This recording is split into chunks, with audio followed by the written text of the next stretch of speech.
कौसल्या सुप्रजा रामपूर्वा सन्ध्या प्रवर्तते उत्तिष्ठ नरसार्दूल कर्तव्यं दैवमात्मिकम्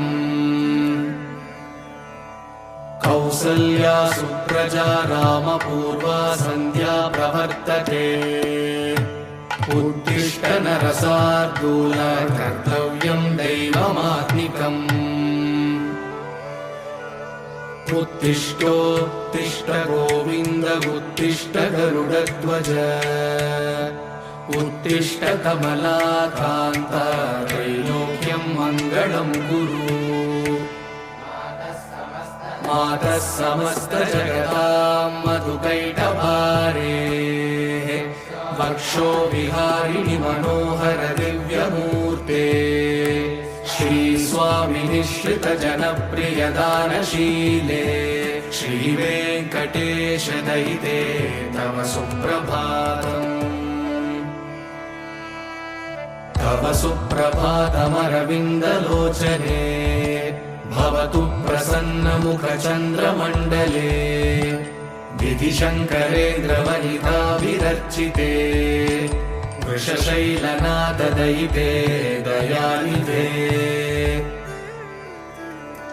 अत्र्यादिसप्तऋषयः समुपास्य सन्ध्या आकाशसिन्धुकमलानि मनोहराणि आदाय पादयुगमर्चयितुं प्रपन्नाः शेषाद्रिशेखर विभो तव सुप्रभातम् पञ्चाननाब्जभव षण्मुखवासवाद्याः त्रैविक्रमादिचरितं विबुधास्तु वन्दी भाषापतिः पठति वासरशुद्धिमारात् शेषाद्रिशेखर विभो तव सुप्रभातम् ईषत्प्रफुल्ल सरसीरुहनारिकेलफूगद्रुमादिसुमनोहर पालिकानाम् आवादिमन्दमनिलः सह दिव्यगन्धैः शेषाद्रिशेखर विभो तव सुप्रभातम् उन्मील्यनेत्रयुगमुत्तमपञ्जरस्ताः पात्रावशिष्टकदलीफलपायसानि भुक्त्वा सलीलमतकेलिसुखाः पठन्ति शेषाद्रिशेखर विभो तव सुप्रभातम् तन्त्री प्रकर्ष मधुरस्वनया विपञ्च गायत्यनन्तचरितं तव नारदोऽपि भाषा समग्रमसकृत्करसाररम्यम् शेषाद्रिशेखर विभो तव सुप्रभातम् भृङ्गावली च मकरन्दरसानुविद्धजङ्कारगीतनिनदैः सह सेवनाय निर्यात्युपान्तसरसी कमलोदरेभ्यः शेषाद्रिशेखर विभो तव सुप्रभातम् योषागणेन वरदग्निविमध्यमाने घोषालयेषु दधिमन्थनतीव्रघोषाः रोषात् कलिं विदधते ककुपश्च कुम्भाः शेषाद्रिशेखर विभो तव सुप्रभातम्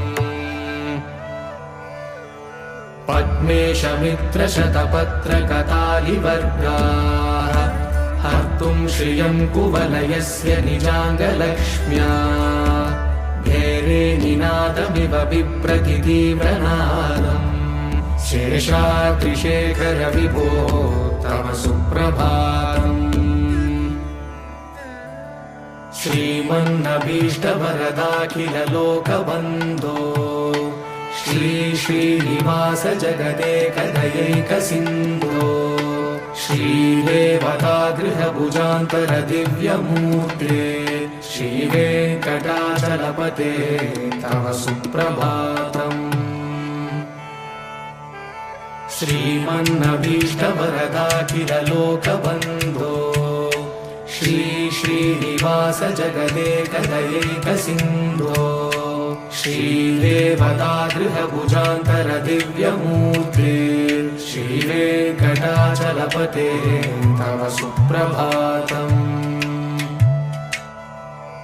श्रीस्वामी पुष्करिणिकाप्लवनिर्मलाङ्गाः श्रेयोतिनो हरविरिञ्च सनन्दनाद्याः द्वारे वसन्ति वरवेत्र हतोत्तमाङ्गाः श्रीवेङ्कटाचलपते तव सुप्रभातम्। श्रीशेषशैलगरुडाचलवेङ्कटाद्रिनारायणाद्रिवृषभाद्रिवृषाद्रिमुख्या आख्यां त्वदीयवसतेरनिशं वदन्ति श्रीवेङ्कटाचलपते तव सुप्रभातम्। सेवा पराशिवसुरेश कृशानुधर्म रक्षोऽम्बुनाथ पवमानधनादिनाथाः भद्राञ्जलिप्रविलसन्निज शीर्षदेशाः श्रीवेङ्कटाचलपते तव सुप्रभातम्। धाटेषु ते विहयराज मृगाधिराज नागाधिराज गजराज हयाधिराजाः स्वस्वाधिकारमहिमाधिकमर्दयन्ते श्रीवेङ्कटाचलपते तव सुप्रभातम्।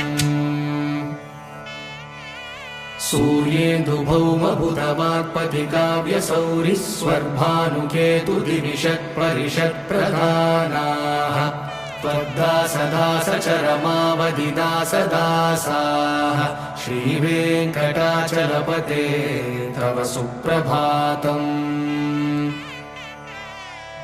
त्वत्पादधूलिभरितस्फुरितोत्तमाङ्गाः स्वर्गापवर्गनिरपेक्षनिजान्तरङ्गाः कल्पागमाकलनयाकुलतां लभन्ते श्रीवेङ्कटाचलपते तव सुप्रभातम्। त्वद्गोपुराग्रशिखराणि निरीक्षमाणाः स्वर्गापवर्गपदवीं परमाश्रयन्तः मर्त्या मनुष्यभुवने मतिमाश्रयन्ते श्रीवेङ्कटाचलपते तव सुप्रभातम्।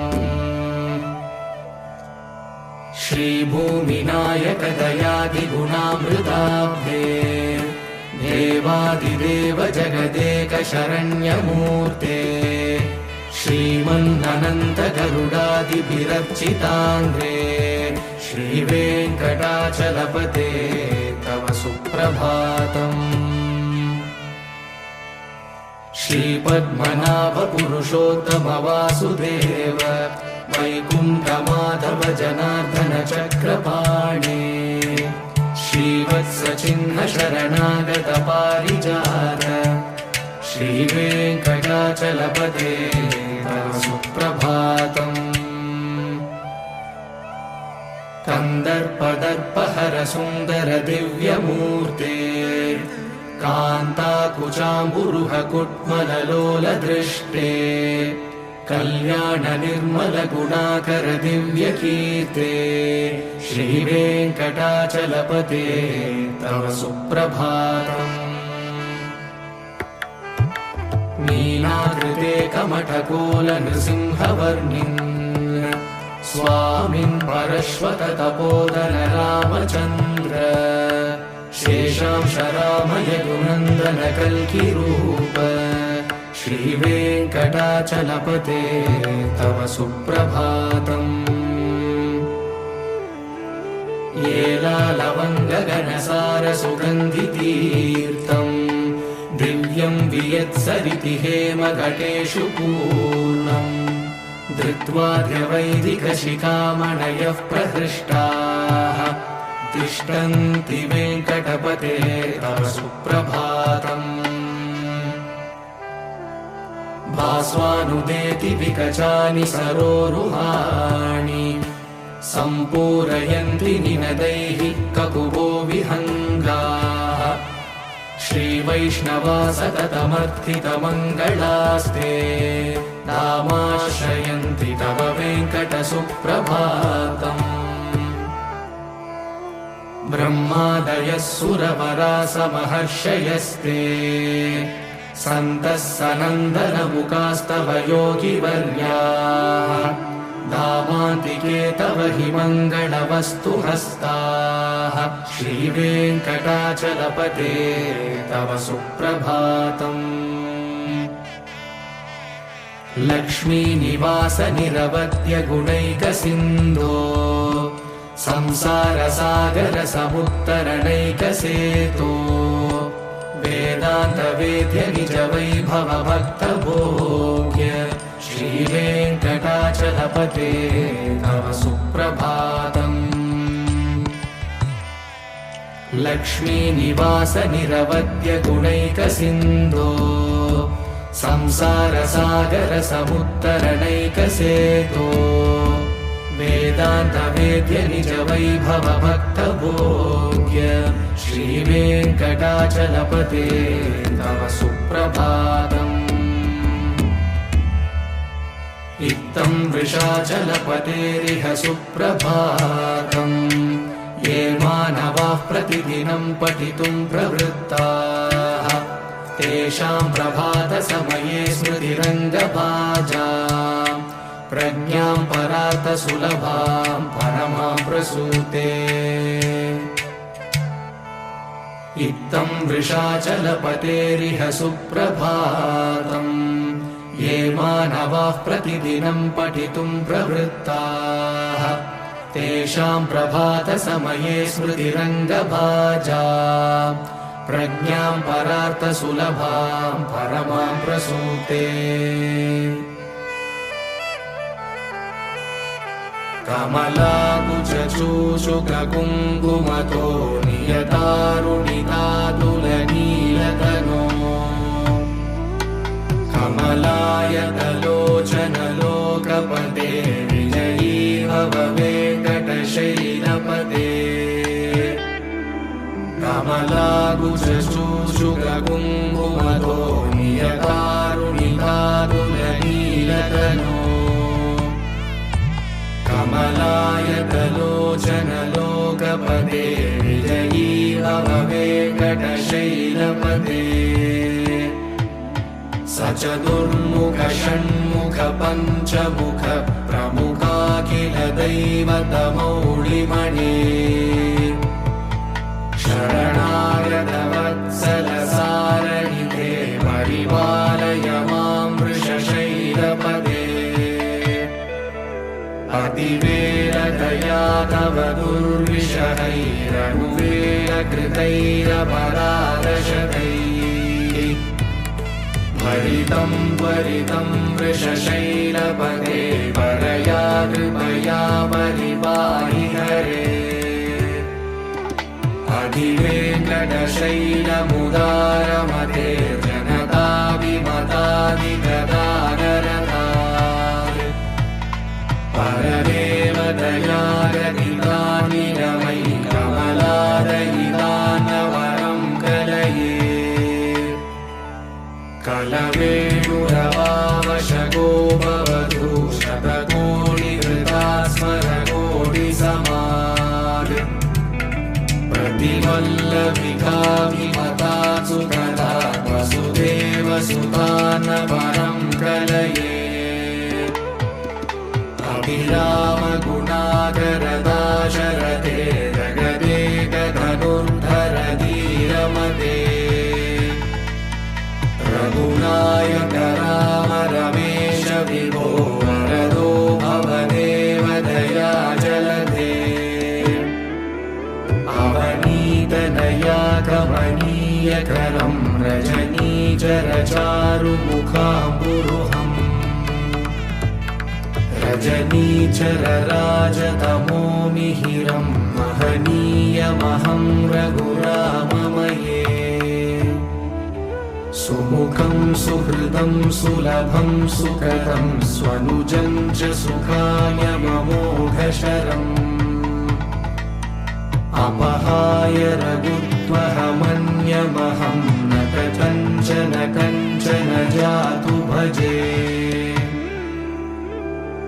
विना वेङ्कटेशं ननाथो ननाथः सदा वेङ्कटेशं स्मरामि स्मरामि। हरे वेङ्कटेश प्रसीद प्रसीद प्रियं वेङ्कटेश प्रयश्च प्रयश्च। विना वेङ्कटेशं ननाथो ननाथः सदा वेङ्कटेशं स्मरामि स्मरामि। हरे वेङ्कटेश प्रसीद प्रसीद प्रियं वेङ्कटेश प्रयश्च प्रयश्च। अहं दूरदृष्टे पदाम्बोजयुग्म प्रणामे च यागत्य सेवां करोमि। सकृत्सेवया नित्यसेवाफलं त्वं प्रयश्च प्रयश्च प्रभो वेङ्कटेश। अज्ञानिना मया दोषान् शेषान् विहितान् हरे क्षमस्वत्वं क्षमस्वत्वं शेषशैलशिखामणे।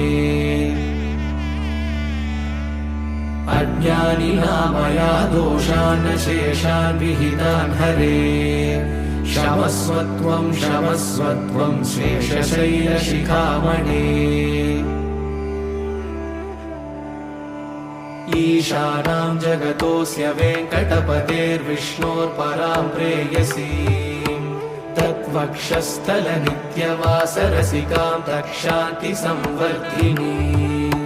पद्मालङ्कृतपाणिपल्लवयुगां पद्मासनस्तां श्रियं वात्सल्यादिगुणोज्ज्वलां भगवतीं वन्दे जगन्मातरम्। ईशानां जगतोऽस्य वेङ्कटपतेर्विष्णोर्परां प्रेयसीं तत्वक्षस्थलनित्यवासरसिकां तक्षान्तिसंवर्धिनी। पद्मालङ्कृतपाणिपल्लवयुगां पद्मासनस्तां श्रियं वात्सल्यादिगुणोज्ज्वलां भगवतीं वन्दे जगन्मातरम्। श्रीमन्कृपाजलनिधे श्रितसर्वलोकः सर्वज्ञशक्तनथवत्सल सर्वशेषिन् स्वामिन् सुशीलसुलभाश्रितपारिजात श्रीवेङ्कटेश शरणं शरणं प्रपद्ये। श्रीमन्कृपाजलनिधे श्रितसर्वलोकः सर्वज्ञशक्तनथवत्सल सर्वशेषिन् स्वामिन् सुशीलसुलभाश्रितपारिजात श्रीवेङ्कटेश शरणं शरणं प्रपद्ये। आनूपुरार्पितसुजातसुगन्धिपुष्पसौरभ्यसौरभकरौ समसन्निवेशौ सौम्यौ सदानुभवनेऽपि नवानुभाव्यौ श्रीवेङ्कटेश शरणं शरणं प्रपद्ये। सद्यो विकासि समुदित्वरसान्द्रनागसौरभ्यनिर्भरसरोरुहसाम्यवार्ताम् सम्यक्षु साहसपदेषु विलेखयन्तौ श्रीवेङ्कटेश शरणौ शरणं प्रपद्ये। रेखामयध्वजसुधाकलशातपत्रवज्राङ्कुशाम्बुरुहकल्पकशङ्खचक्रैः भव्यैरलङ्कृतकलौ परतत्त्वचिह्नैः श्रीवेङ्कटेश शरणौ शरणं प्रपद्ये। ताम्रोदराद्युतिपराजितपद्मरागौ बाह्ये महोभिरविभूतमहेन्द्रनीलौ उद्यन्यकांशुभिरुदस्तशशाङ्कभासौ श्रीवेङ्कटेश शरणं शरणं प्रपद्ये। सप्रेमभीतिकमलाकरपल्लवाभ्यां संवाहनेऽपि सपदि क्लबमादधानौ कान्ता भवान् मनसगोचरसौ कुमार्यौ श्रीवेङ्कटेश शरणं शरणं प्रपद्ये। लक्ष्मीमहीतदनुरूपनिजानुभावनीलादिदिव्यमहिषीकरपल्लवानाम् आरुण्यसङ्क्रमणतः किल सान्द्ररागौ श्रीवेङ्कटेश शरणं शरणं प्रपद्ये। नित्यानमद्विति शिवादिकिरीटकोटिः प्रत्युक्तदीप्तनवरत्नमः प्ररोहैः नीराजनाविधिमुदारमुपाददानौ श्रीवेङ्कटेश शरणौ शरणं प्रपद्ये। विष्णोपदे परम इत्युदितः प्रशंसौ यौ मध्ववुत्स इति भोग्यतयाभ्युपातौ भूयस्ततेति तव पाणितलः प्रदिष्टौ श्रीवेङ्कटेश शरणौ शरणं प्रपद्ये। पार्थाय तत्सदृशसारथिना त्वयैव यौ दर्शितौ स्वचरणौ शरणं व्रजेति भूयोऽपि मह्यमिह तौ करदर्शितौ ते श्रीवेङ्कटेश शरणौ शरणं प्रपद्ये। मन्मूर्तिकालियफणे विकटाटवेषु श्रीवेङ्कटाद्रिशिखरे शिरसिश्रितीनाम् चित्तेऽप्यनन्यमनसां सममाहितौ ते श्रीवेङ्कटेश शरणौ शरणं प्रपद्ये। अम्लानहृष्यतवनीतरकीर्णपुष्पौ श्रीवेङ्कटाद्रिशिखराभरणायमानौ आनन्दिता किल मनोनयनौ तवैतौ श्रीवेङ्कटेश शरणौ शरणं प्रपद्ये। प्रायः प्रपन्नजनता प्रथमावताह्यौ मातुस्तनाभिवशिशोरमृतायमानौ प्राप्तौ परस्परतुलामतुलान्तरौ ते श्रीवेङ्कटेश शरणौ शरणं प्रपद्ये। सत्त्वोत्तरैः सततसेव्यपदाम्बुजेन संसारतारकदयाग्रगृहञ्जलेन सौम्योपयन्तृमुनिनामवदर्शितौ ते श्रीवेङ्कटेश शरणौ शरणं प्रपद्ये। सत्त्वोत्तरैः सततसेव्यपदाम्बुजेन संसारतारकदयाग्रगृहञ्जलेन सौम्योभयन्तृमुनिनामवदर्शितौ ते श्रीवेङ्कटेश शरणौ शरणं प्रपद्ये। श्रीशश्रिया घटिकया त्वदुपाय भावे प्राप्ये त्वयि स्वयमुपेयतया स्फुरन्त्या नित्याश्रिताय निरवद्य गुणाय तुभ्यं शां किङ्करो वृषगिरीश न जातु मह्यम्। श्रीशश्रिया घटिकया त्वदुपाय भावे प्राप्ये त्वयि स्वयमुपेयतया स्फुरन्त्या नित्याश्रिताय निरवद्य गुणाय तुभ्यं शां किङ्करो वृषगिरीश न जातु मह्यम्। श्रियकान्ताय कल्याणनिलये निलयेऽर्लिना श्रीवेङ्कटनिवासाय श्रीनिवासाय मङ्गलम्। श्रियकान्ताय कल्याणनिलये निलयेऽर्लिना श्रीवेङ्कटनिवासाय श्रीनिवासाय मङ्गलम्। लक्ष्मी सविभ्रमालोकशुभ्रुविभ्रमचक्षुषे चक्षुषे सर्वलोकानां वेङ्कटेशाय मङ्गलम्। श्रीवेङ्कटाद्रिशृङ्गाग्रमङ्गलाभरणाग्रये मङ्गलानां निवासाय श्रीनिवासाय मङ्गलम्। सर्वावयव सौन्दर्य सम्पदा सर्वचेतसा सदा सम्मोहनायास्तु वेङ्कटेशाय मङ्गलम्। नित्याय निरवध्याय सत्यानन्दचिदात्मने सर्वान्तरात्मने श्रीमद्वेङ्कटेशाय मङ्गलम्। स्वतः सर्वविदे सर्वशक्तये सर्वशेषिणे सुलभाय सुशीलाय वेङ्कटेशाय मङ्गलम्। परस्मै ब्रह्मणे पूर्णकामाय परमात्मने प्रयुञ्जे परतत्त्वाय वेङ्कटेशाय मङ्गलम् आकालतत्त्वमश्रान्तमात्मनामनुपश्यता अतृप्यमृतरूपाय वेङ्कटेशाय मङ्गलम्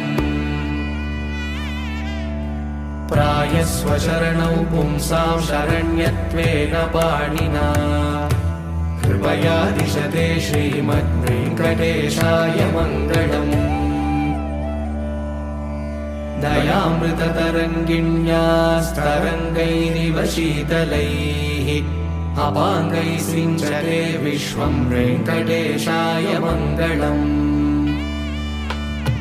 सृग्भूषाम्बरहेतीनां सुषमावहमूर्तये सर्वार्तिशमनायास्तु वेङ्कटेशाय मङ्गलम्